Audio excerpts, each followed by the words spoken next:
شہر میں بلند ہونا کامیابی کی علامت سمجھنے لگے۔ اس کا نقصان یہ ہے کہ معاشرے میں دو چیزیں روز بروز بڑھتی چلی جا رہی، ایک ہے بے حیائی، فحاشی، عریانی۔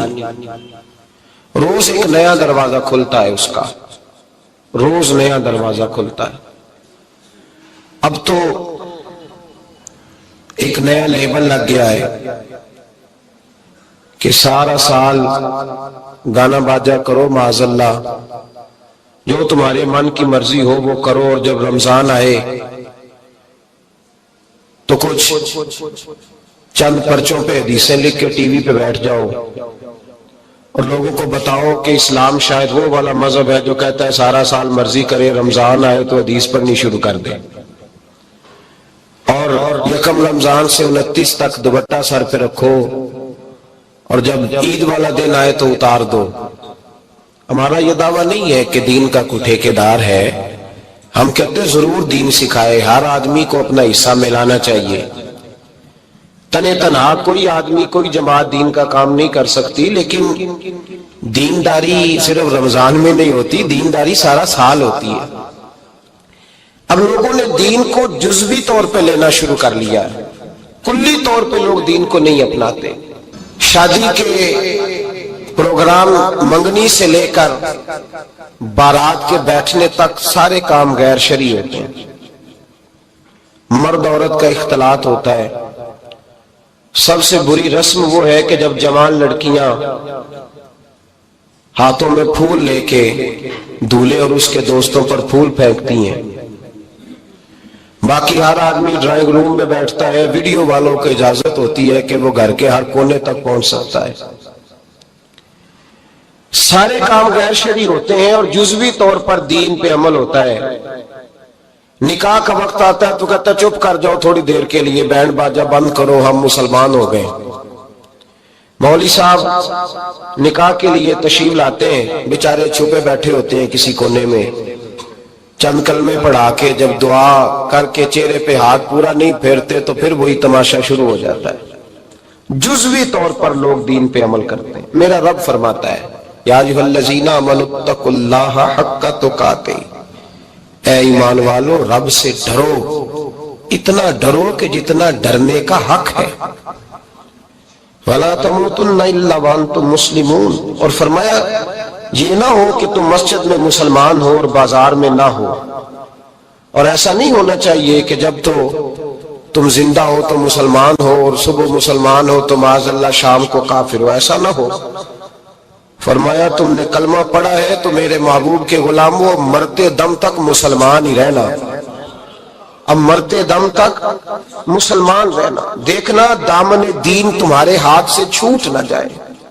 دو باتیں عام ہو گئی امت مسلمہ، عام، ایک فحاشی عریانی عام ہے اور روز بروز اس کا نیا رنگ ہے۔ اب تو میں نے کہا مذہب کا ساتھ لوگوں نے تھوڑا سا ذائقہ لگا لیا ہے، کہتے نہیں رمضان میں نمازیں پڑھ لیں گے، خیر ہے، بچ جائیں گے، چھٹی ہو جائے گی۔ وہ میں ہی کیوں نہ ہوں، عورت کے سامنے کھلے منہ بیٹھنے کی کسی کو بھی اجازت نہیں، کسی کو بھی اجازت نہیں۔ کسی نے حضرت سیدنا جنید بغدادی سے کہا تھا کہ اگر مرد عورت نیک ہوں تو پھر تو درس و تدریس ہو سکتی ہے نا، پھر تو پڑھا سکتے ہیں نا ایک دوسرے، نیک ہو، پرہیزگار ہو۔ تو دین چونکہ میرے رسول پاک کا ہے صلی اللہ علیہ، یہ کسی ایک شخص کے اٹھ کے نئی بات کرنے سے اور اس کو نیا جدید کو ٹانکا لگانے سے بدل تھوڑی جائے گا۔ حضرت جنید بغدادی سے کہہ دیا کہ حضرت جی اگر دو بندے نیک ہوں تو پھر بات چیت ہو سکتی ہے، تو حضرت جنید بغدادی فرمانے لگے پڑھانے والے حسن بصری ہو اور پڑھانے والی رابعہ بصری ہو تو پھر بھی ان کو اجازت نہیں ہے، پھر بھی اجازت نہیں کہ بے پردہ ایک دوسرے کے سامنے بیٹھیں، پھر بھی ان کو اجازت، بے پردگی کی پھر بھی اجازت نہیں۔ اور میرے اعلیٰ حضرت امام اہل سنت فاضل و محدث بریلوی، دین کا اتنا بڑا سپاہی آپ کو ڈھونڈنے سے نہیں ملے گا جتنا اللہ نے بریلی میں بڑا پیدا فرمایا ہے، اور ہر محاذ پر کسی نے کہا حضرت جی بے پردہ بی بی مزار پہ جا سکتی ہے، اجازت ہے؟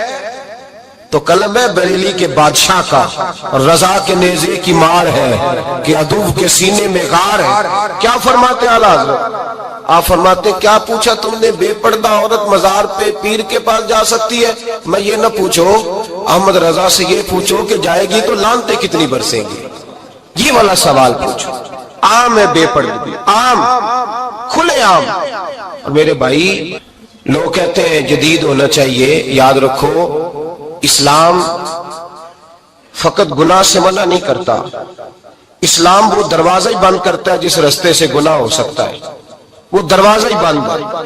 کہا مرد اور عورت کو ایک دوسرے کا چہرہ دیکھنے کی اجازت ہی نہیں۔ میرے رسول کریم صلی اللہ علیہ وسلم نے فرمایا زنا صرف مرد اور عورت کی خلوت صحیحہ کا نام تھوڑی ہے، فرمایا جس نے اپنی آنکھ کو گندا کیا وہ آنکھ کا زانی ہے، اور جس شخص نے اپنے کان سے بری بات سنی وہ کان کا بدکار ہے، اور محبوب فرماتے جس نے اپنی آنکھوں سے بری چیز کو دیکھا وہ آنکھ کا، اور جس نے بول کر لذت کا یہ سامان فراہم کیا وہ زبان کا زانی ہے، اسے بھی قیامت کے دن اسی طرح پوچھا جائے گا جس طرح زانی کو پوچھا جائے گا۔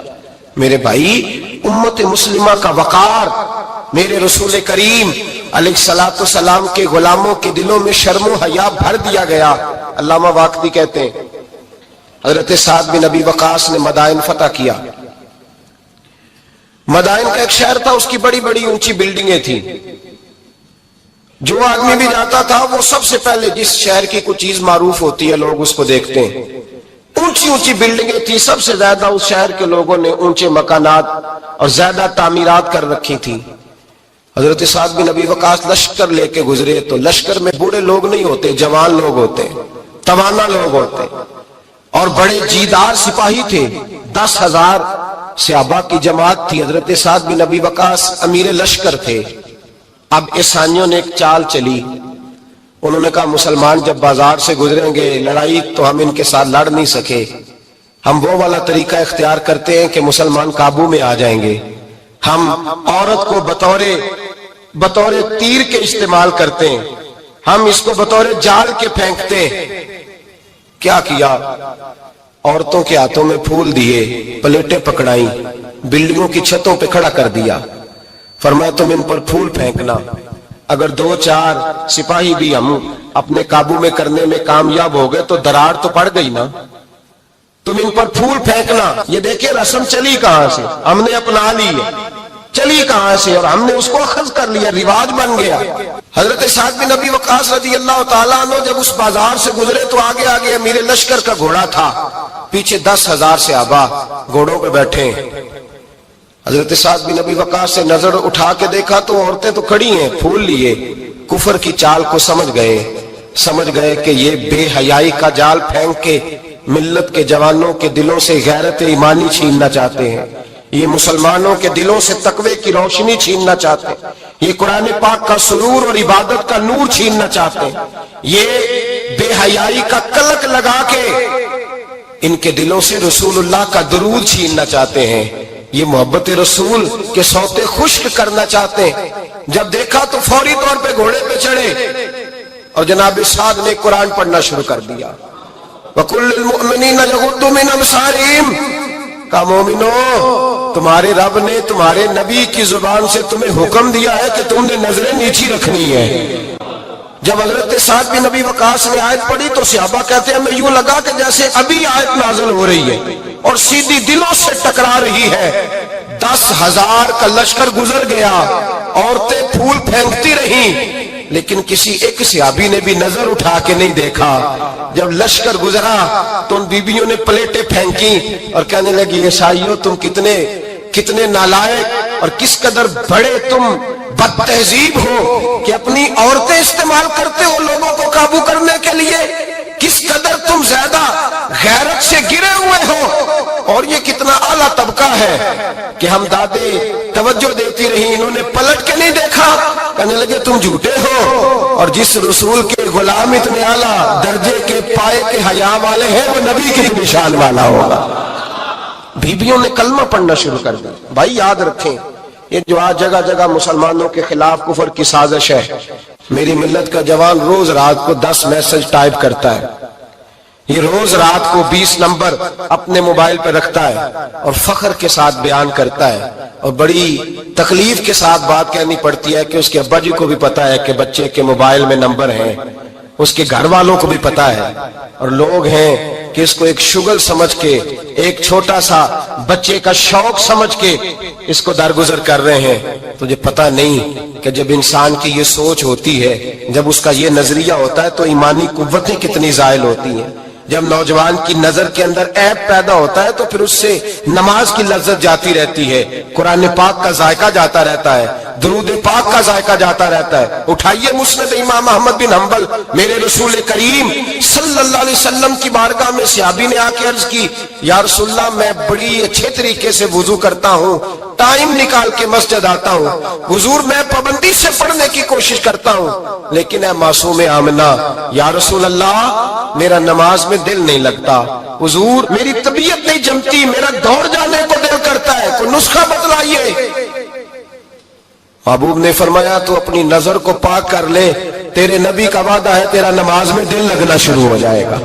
اپنی نظر میں پاکیزگی پیدا کر۔ محمد بن قاسم آئے، اگر یہ بات آپ کی سمجھ میں آ گئی تو حد ہو گئی۔ محمد بن قاسم جب یہاں آئے نا ہندوستان میں، تو عجیب واقعہ لکھا ہے ان کے حالات میں۔ یہاں آئے تو نیا علاقہ تھا، ہندوستان کی سڑکوں سے چوکوں سے واقف نہیں تھے۔ جب تشریف لائے، راجہ دہر ان کے مقابلے میں تھا، جنگ کرنی تھی، لشکر لائے تو خود بھی ابھی 17 سال یا 19 سال کے جوان تھے، اور ساتھ بھی لشکر جوانوں کا تھا۔ ایک بزرگ تھے قافلے میں، بزرگ کہتے ہیں میری محمد بن قاسم سے ملاقات ہوئی تو میں نے اس شخص کے چہرے پر پریشانی دیکھی، شدید تکلیف میں دیکھا، تو میں نے کہا جرنیل مسلمانوں کے تو کس پریشانی میں ہے؟ تو محمد بن قاسم کہنے لگے پریشانی یہ ہے کہ ہم عربی ہیں، یہ عجم کا علاقہ ہے، ہم تو رستوں سے بھی واقف نہیں۔ راجہ دہر سنا ہے بڑی فوج ہے، بڑی طاقت ہے، بہت پرانا یہاں کا رہنے والا ہے، چھوٹے چھوٹے مورچوں کا پتہ ہے، رستوں کا پتہ ہے، کیسے جنگ ہوگی؟ میں پریشان ہوں کہ مقابلہ کیسے ہوگا؟ وہ بزرگ کہتے ہیں میں نے بھی دعا کی، تسلی دی، میں نے کہا اللہ تیری مدد کرے گا۔ میں گزر گیا، 3-4 دن کے بعد ملاقات ہوئی تو میں نے محمد بن قاسم کے چہرے پر بڑی روشنی دیکھی، ہنستے اور مسکراتے دیکھا، توانائی دیکھی، وقار دیکھا، اطمینان اور سکون دیکھا۔ میں نے کہا خیریت تو ہے، پرسوں ترسوں تو بڑے پریشان تھے، آج کیا ہوا؟ اگر یہ بات سمجھ میں آ گئی میری ملت کے جوان کے، اگر یہ بات سمجھ میں آ گئی تو شاید اسے ڈھب اور سلیقہ آ جائے جینے کا، شاید یہ سمجھ جائے کہ میری توانائی کا راز کہاں ہے۔ کہنے لگے بھائی پرسوں ترسوں بڑے پریشان تھے، آج کیا ہوا؟ جواب دیا کہ تاریخ بنا دی، اس 17 سال کے جوان نے تاریخ بنا دی۔ کہنے لگا میں بے فکر ہو گیا ہوں، راجہ دہر میرا مقابلہ نہیں کر سکتا، وہ 2 دن نہیں کھڑا ہو سکتا میرے سامنے۔ کا وجہ کیا ہے؟ محمد بن قاسم کہنے لگے میں نے تحقیق کی ہے، مجھے پتا چلا ہے کہ راجہ دہر ذہن کا گندا ہے، نظر کا ناپاک ہے، وہ سینے بند کا برا ہے، مجھے پتا چلا ہے وہ تو چچا زاد بہن کو نہیں چھوڑتا، وہ تو خالہ زاد پہ بری نظر رکھتا ہے، مجھے پتا چلا ہے کہ اس کے تو اپنے علاقے کی عورتیں اس کی نظر سے محفوظ نہیں ہے۔ کہنے لگا جو گندی نظر کا جوان ہوتا ہے وہ کسی میدان میں نہیں ٹھہر سکتا۔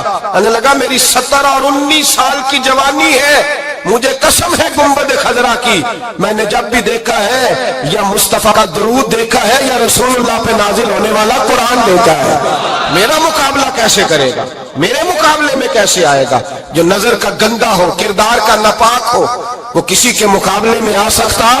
اور ملت کے جوان یاد رکھ، جب تک نظریں ناپاک ہوتی ہیں اس وقت تک وجود کمزور ہوتے ہیں، جب تک نظریں ناپاک ہوتی ہیں ارادوں میں دراڑیں ہوتی ہیں، جب نظریں ناپاک ہوتی ہیں پھر عقیدے متزلزل ہوتے ہیں، جب نظریں ناپاک ہوتی ہیں پھر انسان کوئی بھی مہم سر نہیں کر سکتا، اور جب نظر پاک ہوتی ہے۔ حضرت عبداللہ بن حذافہ جہاد کر رہے تھے، روم کے عیسائیوں نے گرفتار کر لیا، 1000 آدمی نے مل کے پکڑا، گرفتار نہیں ہوتے تھے صحابی، 1000 آدمی نے گھیرا ڈالا، گرفتار کر کے لے گئے، اور جب بادشاہ کے سامنے گئے تو وزیر کہنے لگا بادشاہ بندہ بڑے کام کا ہے، اگر ہمارے قابو آ گیا تو فائدہ دے گا۔ صحابی ہیں حضرت عبداللہ بن حذافہ، حضرت فاروق اعظم کا زمانہ ہے، اگر قابو آ گیا تو فائدہ دے گا۔ بادشاہ کہنے لگا کیوں، کیا خوبی ہے؟ کہنے لگے ہم 1000 آدمی تھے، یہ اکیلا قابو نہیں آ رہا تھا، 1000 آدمی تھے. اگر ہماری فوج میں شامل ہو گیا تو بہت بڑا جرنیل ملے گا. بادشاہ کہنے لگا کوئی مسئلہ نہیں، 2-3 چیزیں ہوتی ہیں بندے کو خریدنے کے لیے، خرید لیتے ہیں. بادشاہ کہنے لگا عبداللہ جتنی دولت تجھے چاہیے میں تجھے دے دیتا ہوں، میرے لشکر میں آ جا، معاذ اللہ اسلام چھوڑ دے. حضرت عبداللہ بن حذافہ کیا فرماتے ہیں؟ فرماتے ہیں بڑا تو بیوقوف ہے، میں نے دولت کمانی ہوتی تو مدینے میں بیٹھ کے تجارت کرتا. میں دولت کمانے نہیں نکلا، میں تو رسول اللہ کی رضا کمانے کے لیے نکلا ہوا ہوں. دولت کمانے ہوتی تو کسی مارکیٹ میں ہوتا، میدان میں آنا تو شہادت ہے مطلوب مقصود مومن، نہ مال غنیمت نہ کشور کشائی. یہ دولت تو لونڈی ہے رسول اللہ کے دروازے کی، یہ تو پیچھے پیچھے پھرتی ہے نبی پاک کے غلاموں. یہ کمانی ہوتی تو میں کسی مارکیٹ میں ہوتا، میدان میں تھوڑا ہوتا. عبداللہ بن حذافہ سے ایک دوسری چال چلی. کہنے لگے میاں عہدہ جو تجھے چاہیے، میں بادشاہ ہوں، میرے نیچے جو عہدہ تو کہے گا وہ تجھے مل جائے گا. حضرت عبداللہ بن حذافہ کہنے لگے شاید تجھے پتہ نہیں میری تعریف کیا ہے، شاید تو جانتا نہیں میری تعریف کیا ہے. کہا صاحب کی کیا تعریف ہے؟ کہنے لگے میں رسول اللہ کا صحابی ہوں اور کائنات میں سب سے بڑا عہدہ مصطفیٰ کے صحابی ہونے کا عہدہ ہے. صحابہ وہ صحابہ تھے جن کی ہر صبح عید ہوتی تھی، خدا کا قرب حاصل تھا، نبی کی دید ہوتی تھی. فرمایا میں نے حضور کے جلوے دیکھے ہوئے ہیں، مجھے عہدے کی ضرورت ہی نہیں، اور میں نے عہدہ لینا ہوتا تو میں سیاست کرتا، میں تو شہادت لینے نکلا ہوں میدان میں، عہدے کا میں نے کیا کرنا ہے. اب بادشاہ کہنے لگا اسے قتل کر دو. وزیر کہنے لگا نہیں، ایک بات اور ہے، مجھے ایک چال اور چلنے دو. کہا وہ کیا؟ کہنے لگے میری بیٹی بڑی خوبصورت ہے، مجھے موقع دو اپنی ہی بیٹی کو سجا بنا کے. وہ جوان جس کی جوانی اتنی بڑی ہے کہ 1000 آدمی مقابلے میں کھڑا نہیں ہوتا، اس جوان کے کمرے میں رات کی تنہائی میں بنا سوار کے بی بی کو بھیجا. وہ بی بی کہتی ہے میں ساری رات بن سور کے اس صحابی کے کمرے میں بیٹھی رہی، لیکن یہ کیا شخص تھا، ساری رات ہی مسلح پہ بیٹھا رہا، ساری رات ہی. کچھ دیر تھک جاتا تو یہ کریم رسول پہ درود پڑھنا شروع کر دیتا. بی بی کہتی ہے سحری ہو گئی تو میں نے چھو کے دیکھا کہ انسان ہے کہ جن ہے، یہ بندہ ہے کہ فرشتہ ہے. چھو کے دیکھا، کہنے لگے پیچھے ہٹ جا. میں نے کہا میں نے تو سنا تھا تو 1000 کے مقابلے میں ہے اور تو اتنا بے حس ہے کہ بنی سوری دلہن بیٹھی ہے، تو نے نظر نہیں کی. عبداللہ بن حذافہ، بی بی کہتی ہے نظر پھر نہیں اٹھائی، نظر پھر جھکی ہوئی ہے. کہنے لگے بی بی میں مجبور ہوں، اب میرے اوپر کوئی حسن نہیں چلتا، میں نے جلوہ والضحیٰ کا دیدار کیا ہوا ہے، اب میری نگاہوں میں جچتا نہیں کوئی، اس لیے کہ جیسے میرے سرکار ہے ایسا نہیں کوئی. کبھی بھی اب نہیں کسی کا میرے اوپر جادو چلتا. میں نے مصطفیٰ کو اور کہا ذرا پیچھے ہٹ کے بیٹھ، مجھے میرے رسول نے غیر محرم سے بچنے کا حکم دیا ہے، ذرا پیچھے ہٹ کے بیٹھ. سحری کا وقت تھا. وہ بی بی کہتی ہے اس نوجوان کے جملے میرا سینہ چیر گئے، کلیجہ پھٹ گیا، چیخ نکلی، میں کفر کے عالم میں روئی. میں نے کہا مجھے بتا تو صحیح، آخر یہ جذبہ کہاں سے ملتا ہے، آخر یہ روشنی تو میں نے دیکھی نہیں، کہاں سے آتی ہے؟ ایک میرا باپ ہے جو بنا سور کے مجھے تیرے کمرے میں چھوڑ گیا، بتلا یہ کہاں سے کیف آتے ہیں؟ عبداللہ بن حذافہ کہنے لگے اگر کیف لینا ہے تو بھی میرے مصطفیٰ کا کلمہ پڑھ جا، آجا دروازہ رسول پہ جھک جا، مل جائے گا. سویرے دروازے پہ باپ آیا بیٹی سے رزلٹ لینے، دروازہ کھولا تو بیٹی نقاب پہنے باہر آئی. باپ کہنے لگا کیا بلا؟ کہنے لگی پیچھے ہٹ جا، تو غیر محرم ہے، کافر ہے، میں مسلمان ہوں. اس نے کہا کیا ہوا؟ کہنے لگی تیرے جیسے کو باپ کہوں، تیرے جیسے کو جو مجھے استعمال کر رہا تھا. میں تجھے باپ نہیں مانتی، میں اب رسول والی ہو گئی ہوں، میں حضرت فاطمہ کی کنیزہ ہو گئی ہوں، میں اب نبی کریم کی خادمہ ہوں، خبردار میرے قریب نہ آنا. یہ دعوی بھی ناکام ہوا. اب حضرت عبداللہ بن حذافہ کے سامنے موت کھڑی کی، ایک کڑا میں تیل گرم کیا، کہنے لگے تجھے اس میں جلایا جائے گا. حضرت عبداللہ بن حذافہ رضی اللہ تعالیٰ عنہ جب جلنے کے قریب ہوئے تو رونے لگے. روم کا بادشاہ کہنے لگا شاید ڈر گیا ہے، کہنے لگے اب سمجھ آئی ہے، اب تجھے پتا چلا ہے، چلا آ جا. حضرت عبداللہ بن حذافہ کہنے لگے تو کافر ہے، تیری کافروں والی سوچ ہے. اس لیے نہیں رویا کہ موت سے ڈر گیا ہوں، میں تو اس لیے رویا ہوں کہ ایک جان ہے، وہ نبی پاک پہ قربان ہو رہی ہے. کاش رب مجھے 1000 جان دیتا، میں ساری مصطفیٰ پہ قربان کر دیتا.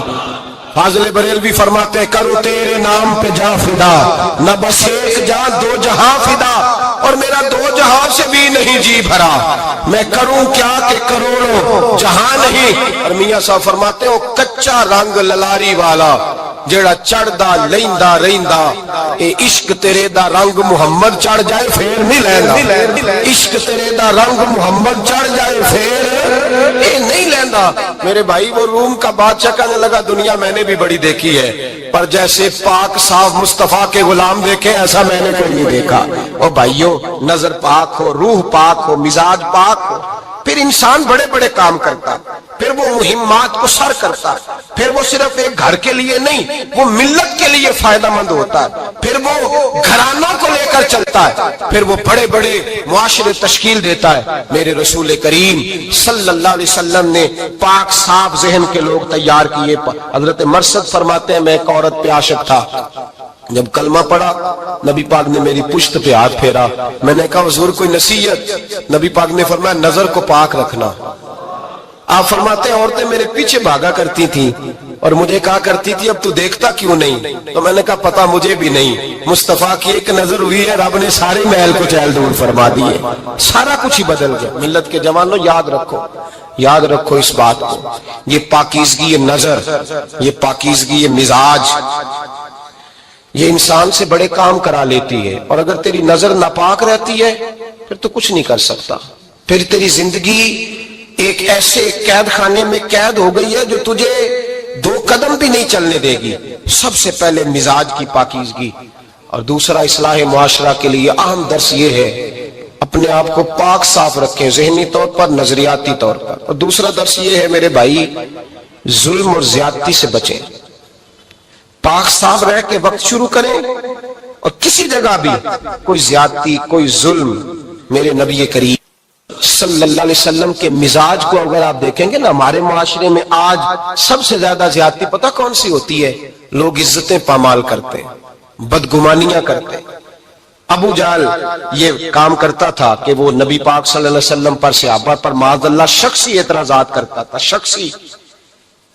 عزیزو، جب آدمی کا کسی سے اختلاف ہوتا ہے نا، یا کسی کو پسند نہیں کرتا یا کسی کو ریجیکٹ کرنا چاہتا ہے تو شخصی اعتراضات کرتا ہے، نیچے اترتا ہے، کمزور بات کرتا ہے، چھوٹی بات کرتا ہے۔ اور ہمارے زمانے میں تو یہ کام حسد کی وجہ سے ہوتا ہے، بڑے بڑے جماعتیں ٹوٹ جاتی ہیں، ملتوں کا شرازہ بکھر جاتا ہے، لیکن لوگ اپنی اس حرکت سے باز نہیں آتے، ساری زندگی ذاتی اور نجی اعتراضات کرتے رہے۔ ابو جہل کے اندر ہزاروں عیب پائے جاتے تھے، شرابی بھی تھا، بدکار بھی تھا، بے حیا بھی تھا، ظالم بھی تھا۔ میرے نبی پاک صلی اللہ علیہ وسلم نے اسے دین کا پیغام دیا ہے، لیکن تاریخ کی کسی کتاب میں آپ کو یہ نہیں ملے گا کہ حضور نے کبھی اس کی شخصیت پر اعتراض کیا ہو۔ یہ فرمایا ہے کہ بڑا فرعون ہے اس امت کا، لیکن نیچے اتر کر کبھی اس کی ذاتی اور شخصی زندگی پر کوئی زیادتی صحابہ کی طرف سے اور نبی پاک کی طرف سے۔ بہت بڑی بات سمجھا رہا ہوں، اگر آپ کی سمجھ میں آئے تو ہم ذاتیات پر اترتے، ذات پر اتر کر زیادتی کرتے، ذات پر۔ ہمارا اب ظلم نجی سطح سے شروع ہو رہا ہے اور پوری ملت کو لپیٹ میں لے رہا ہے، پوری ملت کو۔ چھوٹی چھوٹی زیادتی ہیں جو پورے معاشرے کو اپنی لپیٹ میں لیتی ہیں۔ میرے نبی کریم علیہ السلام نے جو دین ہمیں دیا ہے وہ خیر خواہی کا مذہب ہے، وہ بھلا کرنے کا مذہب ہے، وہ کام آنے کا مذہب ہے، وہ ظلم سے بچنے کا مذہب ہے۔ میرے نبی پاک نے فرمایا ظلم سے بچ جانا، قیامت کے اندھیروں میں جو بڑا اندھیرا ہوگا وہ ظلم ہوگا۔ اصلاح معاشرہ کانفرنس کا پہلا سبق میں نے عرض کیا کہ نظر کو، ذہن کو، سوچ کو پاک رکھیں، اور دوسرا زندگی میں کبھی زیادتی نہ کریں، کبھی بھی اپنے مخالف پر بھی کبھی شخصی، ذاتی اور نجی اعتراضات نہ کریں۔ یہ انسان کے اندر کا ظلم ہوتا ہے، ہمارے گھروں کے اندر سے ظلم جنم لینے لگا ہے۔ روز بہو پہ تیل چھڑکا جاتا ہے، روز کسی نہ کسی شہر سے، اپنے ہی گھر سے، اپنے ہی چراغ کو بند کرنے کی خبر نکلتی ہے۔ سڑکوں پہ، چوکوں پہ، چوراہوں میں غریب مسلے جاتے ہیں، جس کے ہاتھ جہاں تک پہنچتے ہیں وہ وہاں تک معاذ اللہ زیادتی کر گزرتا ہے۔ اگر قوم ظلم سے بچنے لگے، زیادتی سے بچنے لگے، تکلیف دینے سے بچنے لگے تو معاشرہ سنور جائے گا۔ میرے رسول کریم علیہ السلام نے اپنے غلاموں سے پوچھا تھا بتاؤ مفلس کون ہوتا ہے؟ کون ہے جس کے پاس کچھ نہیں ہوتا؟ صحابہ نے کہا یا رسول اللہ جس کے پاس پیسے نہ ہو۔ بخاری مسلم متفق علیہ حدیث ہے، نبی کریم نے فرمایا نا بھائی، مفلس تو وہ ہوگا جو قیامت کے دن احد پہاڑ کے برابر نیکیاں لے کے آئے گا۔ یا رسول اللہ اتنی نیکیاں پھر بھی مفلس ہے، پھر بھی غریب ہے؟ تو نبی پاک نے فرمایا نیکیاں پہاڑ کے برابر ہیں، پر اس نے چگلیاں بڑی کی ہیں، غیبتیں بڑی کی ہیں، مذاق بڑے اڑائے، اس نے لوگوں پر پھبتیاں بڑی کسی ہیں، تانو تشنی بڑے کیے، ظلم بڑے کیے، گالی بڑی دی، لوگوں کے بارے میں بری باتیں کی۔ اب رب کریم نے وہ ساری نیکیاں لوگوں میں بانٹ دی، یہ مفلس ہو گیا، غریب ہو گیا۔ زیادتی نہیں کریں، ظلم نہ کریں، اپنی نجی زندگی سے لے کر گھر کے اندر سے لے کر اجتماعی زندگی تک زیادتی سے بچیں۔ میرے نبی کریم علیہ السلام نے اپنے غلاموں کو یہ درس دیا ہے، دیکھنا کبھی زیادتی نہ ہونے پائے، دیکھنا کہیں ظلم نہ ہونے پائے، دیکھنا کسی شخص کو تمہارے قول فعل سے، تمہارے مزاج سے تکلیف نہ پہنچے۔ میرے بھائیوں، حضرت وہب ابن منبہ علیہ رحمہ فرماتے ہیں کہ بنی اسرائیل کے اندر ایک بادشاہ محل بنانے جا رہا تھا۔ محل آج بھی جس آدمی کی سوسائٹی کے اندر 2-4 کلے 2-4 ایکڑ کسی غریب کے آ جائیں، وہ یا تو اسے دھمکاتا ہے یا بلیک میل کرتا ہے، کچھ نہ ہو سکے تو پھر قتل ہی کرا دیتا ہے معاذ اللہ۔ اور یہ خبریں عام ہمیں سننے پڑھنے اور دیکھنے کو ملتی ہیں۔ بادشاہ محل بنانے جا رہا تھا، ایک غریب بی بی رہتی تھی، اس کی جھونپڑی بادشاہ کے محل کے نقشے میں آتی تھی۔ بادشاہ نے کہا بی بی منہ مانگی قیمت لے لو، خالی کر دو یہ مکان۔ بزرگوں کو اپنے جھونپڑیوں سے بڑی دلچسپی ہوتی ہے، بچے سوسائٹیوں میں چلے جاتے ہیں، ابا جی کہتے ہیں مجھے گاؤں میں رہنے دو، میرا یہی دل لگتا ہے، مجھے اس گھر سے دلچسپی ہو گئی۔ اماں کہنے لگی بادشاہ میں یہاں بیاہ کے آئی تھی، خامد انتقال کر گیا، اولاد اللہ نے دی نہیں، میں پکا ہوا پھالوں، گر جاؤں گی تو تیرا ہی ہے، لیکن مجھے اس آشیانے میں رہنے دے، یہ گھونسلہ میں نے تنکا تنکا کر کے بنایا ہے، مجھے رہنے دے، نہ مجھے نکال۔ کہنے لگا میرا نقشہ خراب ہوتا ہے۔ بی بی سارا دن مکان میں بیٹھی رہتی کہ میری جھونپڑی ٹوٹ نہ جائے، ظالم کی نظر میں آ گئی ہے کہیں میرا یہ آرزوؤں کا محل چکنا چور نہ ہو جائے، سارا دن ڈیوٹی کرتی۔ بادشاہ نے بھی 2-4 سپاہی کھڑے کر دیے، جب گھر سے نکلے تو بلڈوز کر دینا، مکان کو گرا دینا۔ وہ خاتون کتنی دن بندہ بیٹھ سکتا ہے؟ ایک دن سر شام گھر سے نکلی، 2-1 گھنٹے کے بعد واپس آئی تو مکان گر گیا تھا، دیوار بن گئی تھی۔ حضرت وہب ابن منبہ فرماتے ہیں بس اس نے دعا کی تو رب کریم نے وہ شہر سارا تباہ کر دیا۔ اس بی بی نے 2 جملے کہے تو الٹ پلٹ دیا وہ سارا شہر۔ میرے نبی کریم علیہ السلام نے فرمایا جب مظلوم کے ہاتھ دعا کے لیے اٹھتے ہیں تو عرش کا مالک آسمان سے کہتا ہے کھول دے سارے دروازے، اس کے بیچ کوئی پردہ نہیں رہنا چاہیے، آنے دے، مظلوم ہے، اس پر ظلم ہوا ہے۔ لوگ کہتے ہیں میں بے چین رہتا ہوں صاحب، مولانا صاحب، پیر صاحب، وہ گھر کے ایک کونے سے چیخنے کی آواز آتی ہے، کوئی دم مل جائے، کوئی تعویذ ہو جائے، کچھ ایسا ہو جائے کہ بچت ہو جائے، کوئی ایسی پھونک لگ جائے کہ آرام آ جائے۔ تو میں کہتا ہوں بھائی اگر بڑے دم کرانے سے بھی فرق نہیں پڑا، اگر بڑے تعویذ لینے سے بھی چیخیں بند نہیں ہوئی، تو ذرا ٹٹول کے دیکھ لو کہیں کسی یتیم کی آہیں ہی نہ دفن ہو وہاں، کہیں کسی غریب کا گوشت تو نہیں دبا لیا، کہیں کسی کو لوٹ کے تو دیوار نہیں بنا لی، کہیں کسی کا مکان پہ قبضہ کر کے تو نہیں بنایا۔ اگر لوٹ اور حرام کا مال ہو تو پھر چیخیں بند نہیں ہوتی، پھر سکون سے سویا نہیں جاتا، پھر وہاں آرام کی نیند نہیں آتی۔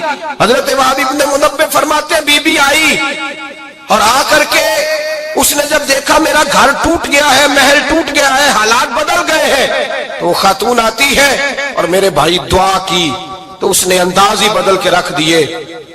مکان سے نکلی تو مکان ٹوٹ گیا، اور فرماتے ہیں واپس آئی تو ہاتھ پھیلا کے پتہ کیا کہتی ہے؟ کہتی اے اللہ میں تو موجود نہیں تھی، بتا تو کہاں گیا تھا؟ تو بھی موجود نہیں تھا، میں تو نہیں تھی، پر تو کہاں تھا؟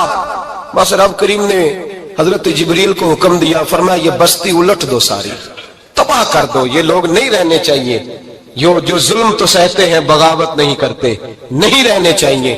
صاحب طبقات کہتے ہیں میرے مصطفیٰ کریم سید عالم صلی اللہ علیہ وسلم کے وصال ظاہری کے ایام قریب آئے تو حضور نے سرخ پٹی باندھی، تیز بخار ہے نبی کریم کو، 2 صحابہ سہارا دے کے مسجد میں لائے، نبی پاک علیہ السلام کو بظاہر سہارا دے کے لایا گیا، کریم رسول نے لوگوں کو جمع کیا، حضور آج کیا ہونے والا ہے، آج کیا کہا جائے گا، آج کس لیے میٹنگ بلائی ہے؟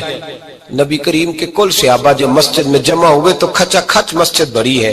وصال ظاہری سے چند یوم پہلے کی بات، نبی پاک نے فرمایا آج تمہیں کوئی جہاد کی ترغیب نہیں دینی، آج کوئی نیا پیغام نہیں دینا، آج تمہیں بتانا ہے کہ رب نے اپنے بندے کو اختیار دیا ہے، چاہے تو دنیا میں رہے، چاہے تو اس کی بارگاہ میں حاضر ہو جائے۔ اس عبد نے بارگاہ ربوبیت کی طرف لوٹنے کا ارادہ کر لیا ہے۔ حضرت صدیق اکبر رونے لگے تو صحابہ نے کہا تمہیں کیا ہوا؟ کہنے لگے سمجھ نہیں رہے، کسی کی بات نہیں کر رہے، نبی پاک تو اپنی بات فرما رہے ہیں، اس نے جانے کا ارادہ کر لیا۔ سنیے میرے بھائی، محبوب پاک نے فرمایا بھائی کسی شخص کو میری طرف سے کوئی تکلیف پہنچی ہو تو بدلہ لے سکتا ہے، بدلہ لے سکتا ہے، کسی کو تکلیف پہنچی ہو۔ صحابہ پھوٹ کے رونے لگے، محبوبہ کرم ہی کرم ہوا ہے، رحمت ہی رحمت آئی، آپ کے بارے میں گمان کرنے والا بھی دائرہ ایمان سے نکل جائے گا۔ حضور آپ کیا فرما رہے ہیں؟ فرمایا نہیں بھئی اٹھو۔ پیچھے سے جناب عکاشہ بن محصن اٹھے، ہاتھ کانپتے ہیں، آگے بڑھے، کہنے لگے یا رسول اللہ ایک جنگ کے موقع پر آپ نے درہ مارا تھا، ننگی پیٹھ پر صفیں سیدھی کراتے، بات دل میں رہ گئی ہے، میں نے بدلہ لینا ہے۔ نبی کریم نے فرمایا بلال دوڑ کے جاؤ، فاطمہ کے گھر درہ پڑا ہے، درہ لاؤ۔ سیدنا بلال حبشی کہتے میں گیا، دستک دی، سیدہ طیبہ طاہرہ حضرت فاطمہ فرمانے لگی بلال کیسے آئے ہو؟ اماں جی وہ درہ چاہیے تھا۔ سیدہ کو تشویش ہوئی، کہنے لگے بلال نہ تو جنگ پہ جانا ہے، نہ جہاد ہے، نہ کوئی ایسا موقع ہے، حضور کی تو طبیعت مبارک بظاہر بڑی علیل ہے، درہ کیا کریں گے؟ حضرت بلال عرض کرنے لگے اماں جی ایک صحابی بدلہ لینے لگے ہیں، صاحب طبقات نے جملے لکھے ہیں، کہتے ہیں بی بی صاحبہ نے درہ بھی دیا اور امام حسن حسین کو بھی باہر نکالا۔ فرمانے لگی عکاشہ سے کہنا 100 درے مارے، ان دو شہزادوں کے جسم پر نبی پاک کے قریب نہ جائے، میں نے 2 بچے پیدا ہی اپنے محبوب پر قربان کرنے کے لیے کیے، ان کو لے جائے۔ حضرت بلال کہتے ہیں میں 2 شہزادے لے کے آیا، اور جب دروازے میں لے کے پہنچا تو نبی پاک نے دیکھا تو آنکھوں میں آنسو آ گئے۔ فرمایا ان کو بٹھا دو، مجھے پتا ہے فاطمہ نے کیا کہہ کے بھیجا ہے۔ حضرت سیدنا بلال فرماتے درہ میں نے جناب عکاشہ کو دیا، حضرت عکاشہ درہ لے کے آگے جو بڑھے تو حضرت ابوبکر صدیق نے ان کے پیروں پہ ہاتھ رکھا، فرمایا عکاشہ میری طرف آ یار، مجھے ماں درے، نبی پاک کے قریب نہ جا۔ مصطفیٰ کریم نے فرمایا ابوبکر تو ہٹ جا، اسے آنے دے۔ فرماتے میں چند قدم آگے گیا تو مولا علی شیر خدا نے میرے پیر پہ ہاتھ رکھا، کہنے لگے عکاشہ سوچ تو صحیح تو کیا کر رہا ہے؟ حضور نے فرمایا علی ہٹ جاؤ، میرا اور ان کا معاملہ ہے۔ جناب عکاشہ آگے بڑھ رہے، نبی کریم نے فرمایا میں اپنی امت کو درس دینا چاہتا ہوں، خبردار خبردار زندگی میں تمہارے ہاتھ سے زبان سے کسی کو تکلیف نہ پہنچنے پائے، خبردار۔ یاد رکھنا وہ معاشرے بگڑ جاتے ہیں، وہ معاشرے تباہ کر دیے جاتے ہیں جہاں ظلم ہوتا ہے، جہاں زیادتی ہوتی ہے، جہاں لوگوں کو ستایا جاتا ہے۔ محبوب کریم کے قریب آئے حضرت عکاشہ کا حضور میری پیٹھ ننگی تھی، آپ بھی ذرا کپڑا ہٹائیے۔ نبی کریم نے پیٹھ سے کپڑا ہٹایا، جناب عکاشہ نے درہ جو اٹھایا تو صحابہ کی چیخیں نکلی، حضرت عکاشہ نے درہ دور پھینکا، حضور کے بطن اطہر سے لپٹ گئے، چومنے لگے، کہنے لگے حضور وہ تو صفیں سیدھی کراتے لگ گیا تھا، آپ نے کہاں مارا تھا؟ یا رسول اللہ میں تو بہانہ بنا رہا تھا کہ جاتی دفعہ مجھے وجود چومنے کا موقع نصیب ہو جائے، مجھے یہ موقع نصیب ہو جائے۔ میرے حبیب نے فرمایا جس نے جنتی دیکھنا ہو میرے عکاشہ کی زیارت کر لے۔ بھائی ظلم کا دروازہ کھلا ہوا ہے اور لوگ بھول جاتے ہیں زیادتی کرتے ہوئے، وہ بہو سے ہی کیوں نہ کرے، وہ اپنے گھر کے بھول جاتے ہیں کہ شاید پوچھنے والا کوئی نہیں، شاید میزان نہیں لگے گا۔ ایران کے بادشاہ نے اپنے بیٹے کو پڑھانے کے لیے ایک استاد صاحب کا بندوبست کیا۔ استاد صاحب کو کہا کہ میرے بچے کو دین پڑھائیے، میں چاہتا ہوں کل اس نے عنان حکومت کو سنبھالنا ہے تو یہ دین سے آگاہ ہو جائے، اس کو کچھ سکھائیے پڑھائیے۔ بہت نیک بزرگ بڑے درویش عالم پڑھانے لگے، اسباق مکمل ہو گئے، دین کے اسباق قرآن مجید پڑھایا، احادیث طیبہ کا درس دیا، اصول فقہ سے روشناس کرایا۔ جب بچے نے مکمل تعلیم حاصل کر لی اور آمین ہو گئی، دستار ہو گئی، فارغ ہو گئے تو پھر ایک دن استاد صاحب نے کہا بیٹے کل تم نے ضرور آنا ہے، کچھ بات کرنی ہے۔